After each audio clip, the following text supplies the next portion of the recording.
مولاي صل وسلم دائما أبدا. Bismillahirrahmanirrahim. Assalamualaikum warahmatullahi wabarakatuh.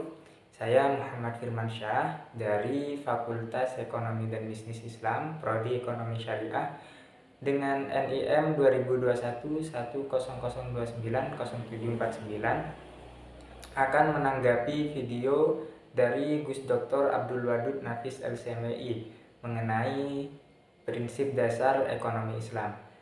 Baik, sebelum kita mempelajari semua itu, ada baiknya kita mengetahui dulu tentang ilmu ekonomi. Ilmu ekonomi sendiri ialah suatu cabang ilmu yang mempelajari tingkah laku manusia dalam memenuhi kebutuhan dan cara memuaskannya. Sedangkan ilmu ekonomi Islam ialah suatu cabang ilmu yang mempelajari tingkah laku manusia dalam memenuhi kebutuhan. Namun semua itu harus sesuai dengan Al-Quran, hadis, ijma, dan qiyas. Lanjut, dalam dunia perekonomian ada 3 sistem yang berkembang. Jadi bukan hanya Islam saja yang berkembang, melainkan ada yang lainnya. Yang pertama ialah tentunya ekonomi Islam, yang kedua ekonomi kapitalis, dan yang ketiga ekonomi sosialis. Lanjut, perbedaan dari ketiga sistem tersebut bisa kita tinjau dari beberapa segi sebenarnya. Kalau yaitu dari segi sumbernya, yang kedua dari segi kompetisi, yang ketiga kepemilikan, yang keempat kesejahteraan, dan yang kelima mekanisme pasar. Kalau dari sumbernya, Islam bersumber dari Al-Quran, hadis, ijma, dan qiyas. Itu kalau sumbernya Islam. Sedangkan kapitalis dan sosialis itu bersumber dari pemikiran dan pengalaman manusia sendiri. Lanjut ke segi kompetisi, Islam diatur dari segi syariat Islam sendiri. Sedangkan kapitalis kompetisinya itu bebas. Kalau sosialis tidak ada persaingan pasar. Lanjut ke segi kepemilikan, Islam kepemilikannya itu individu dan bersama, tapi pada hakikatnya ya semua itu hanya milik Allah Subhanahu wa taala. Kalau ekonomi kapitalis itu kepemilikannya individu secara bebas. Sedangkan sosialis kepemilikannya itu tidak individu, tidak mengakui kepemilikan individu, melainkan kepemilikan umum. Kalau dari segi kesejahteraan, Islam itu tentunya mementingkan kesejahteraan jasmani, akal, pikiran, dan rohani. Sedangkan kalau kapitalis dan sosialis itu hanya mementingkan jasmani dan hanya mementingkan jasmani saja. Baik, ke mekanisme pasar, Islam tentang mekanisme pasar mekanisme Islam berjalan secara maslahah atau tidak merugikan orang lain. Misal dalam transaksi itu tidak ada yang namanya riba, maisir, ataupun boror.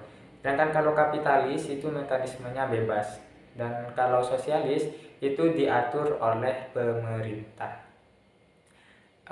Lanjut ke sumber hukum ekonomi Islam. Jelas ya, ekonomi Islam itu sumber hukumnya Al-Quran, hadis, ijma, dan qiyas. Dan selanjutnya dasar-dasar ekonomi Islam. Yang pertama ada tauhid. Tauhid ialah mengesahkan Allah. Jadi mau melakukan apapun kita itu harus mengakui adanya Allah, harus mengakui bahwa Allah itu esa ataupun satu. Lanjut, yang kedua ialah as-siddiq. As-siddiq itu jujur. Jadi kalau kita bertransaksi, kalau kita lagi melakukan kegiatan ekonomi, kita itu tentunya harus jujur, karena jujur itu akan menimbulkan kepercayaan. Yang ketiga ialah mengakui hak individu dan umum. Yang keempat al-adalah atau keadilan. Jadi kalau kita ingin melakukan transaksi atau dalam berbisnis atau dalam berekonomi, kita itu harus adil seadil-adilnya. Yang keempat ialah tawazun atau keseimbangan, tentunya keseimbangan antara jasmani dan rohani. Yang keenam ialah tolong menolong. Jadi kita sesama manusia harus saling tolong menolong jadi kita sesama Islam harus saling tolong menolong. Seperti halnya yang difirmankan oleh Allah dalam Quran surah Al-Maidah, potongan ayatnya yang berbunyi wa ta'awanu 'alal birri wat taqwa. Lanjut selanjutnya ialah prinsip ekonomi Islam. Prinsip ekonomi Islam itu terbebas dari riba, maisir, dan gharar. Itu prinsip ekonomi Islam.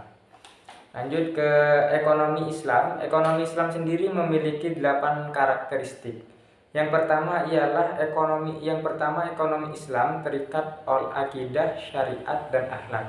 Jadi ekonomi Islam itu terikat oleh akidah, syariat, dan akhlak. Yang kedua, kekayaan hanya milik Allah dan manusia hanya khalifah. Jadi kekayaan yang ada di dunia ini itu hanya milik Allah dan sedangkan kita manusia hanya sebagai khalifah.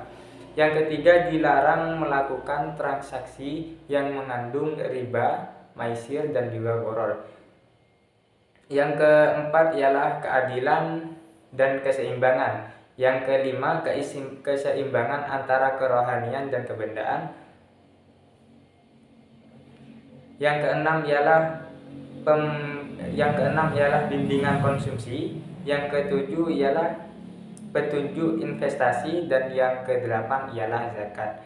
Mungkin cukup sekian tanggapan yang dapat saya sampaikan, kurang lebihnya mohon maaf. Wallahul muwaffiq ila aqwamit thoriq. Wassalamualaikum warahmatullahi wabarakatuh.